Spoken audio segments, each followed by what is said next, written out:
Bonjour, je voudrais que ce message-là soit largement diffusé. C'est pour ça que j'essaie de le faire passer en français.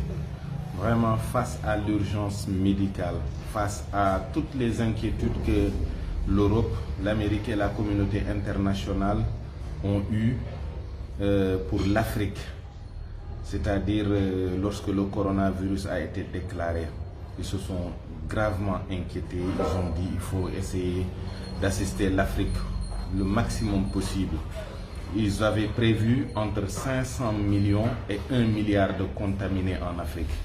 Vraiment, la réalité des chiffres a montré qu'au Sénégal, par exemple, au bout de 9 mois, malgré un certain nombre de contaminations, le Sénégal est resté très solide face au Covid, face à la Covid-19.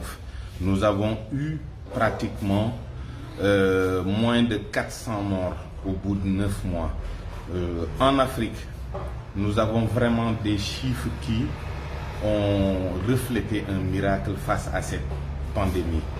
Et nous, Africains, nous devons être solidaires à notre tour par rapport à l'Europe, par rapport à l'Amérique. De grâce, que tous nos chefs d'État demandent à l'Organisation mondiale de la santé de superviser les vaccinations, de les organiser au niveau de la France, de l'Italie, de l'Amérique, de tous ces pays qui ont vraiment eu une solidarité manifestée face à l'Afrique. Que l'Organisation mondiale de la santé fasse en sorte que tous ces pays-là soient vaccinés dans leur totalité ou dans leur majorité. Que les chefs d'État européens, que les chefs de gouvernement, que les députés européens, que tous ces gens-là soient vaccinés et que ça soit vraiment un exemple donné à tous ces peuples-là, que leurs familles soient vaccinées, que ces gens-là fassent en sorte que les mesures barrières qui ont été en réalité une confiscation de toutes les libertés individuelles et collectives se manifestent dans leur vaccination. Et de grâce, que l'Afrique et ses Africains soient vaccinés en dernier.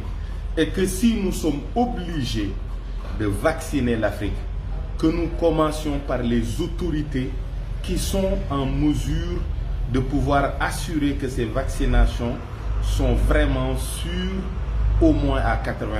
Allons. Et que ces gens-là de bonne foi le manifestent en se vaccinant, en vaccinant leurs femmes et leurs enfants. Et qu'en dernier, vraiment les peuples qui ont été très solides, les pauvres, soient vraiment vaccinés, mais en dernier lieu. Et que ces vaccins-là ne soient faits que s'il y a vraiment besoin. Pour l'instant, vraiment, nous tenons le coup. Les chiffres ne nous obligent à nous empresser sur aucune forme de vaccination. L'Afrique peut encore tenir 10 ans, 20 ans, 30 ans, sans avoir besoin de se vacciner contre le Covid. Nos priorités ne sont pas là-bas.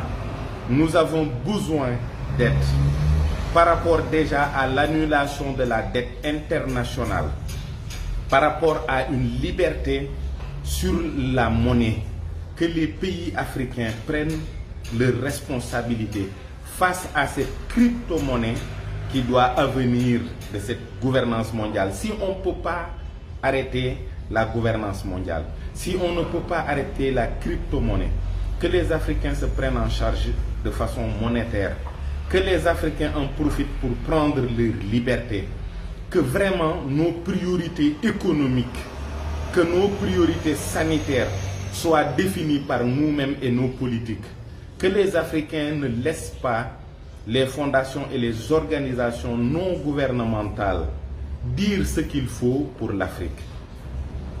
Que les Africains eux-mêmes profitent de cette pandémie-là pour se prendre en charge politiquement, économiquement, démographiquement, etc., etc., etc. Mais soyons solidaires par rapport à l'Europe et par rapport à l'Amérique. Ils ont besoin d'assistance, ils ont besoin de vaccination. Ces gens-là dont je parle, c'est l'oligarchie, ce n'est pas les peuples européens ou américains. Eux, ils ne nous imposent absolument rien du tout. Nous sommes solidaires par rapport à ces peuples, car sachant peut-être les dangers de cette vaccination à venir. Un vaccin ou des vaccins qui ont été à la va-vite créés au bout de 9 mois ne peuvent en aucun cas être sûrs, ne donnent aucune gage de sécurité.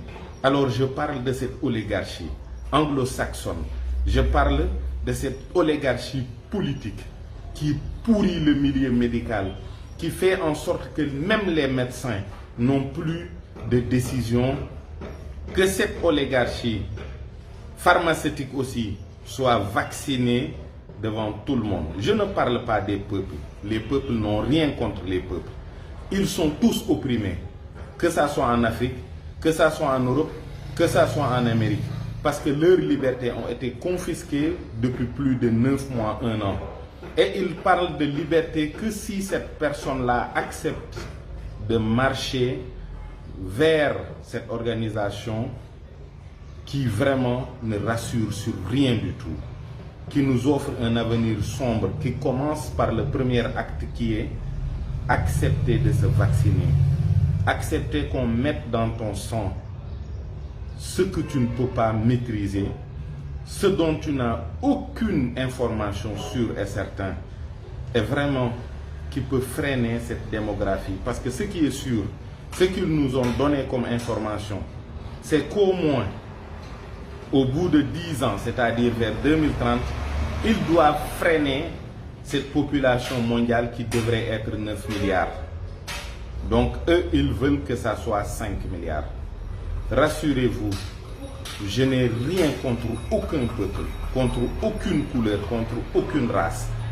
Mais j'ai tout contre cette oligarchie pharmaceutique, politique, économique, qui veut vraiment contrôler le monde, qui veut changer le monde, qui veut être Dieu à la place du Seigneur créateur tout puissant. One love.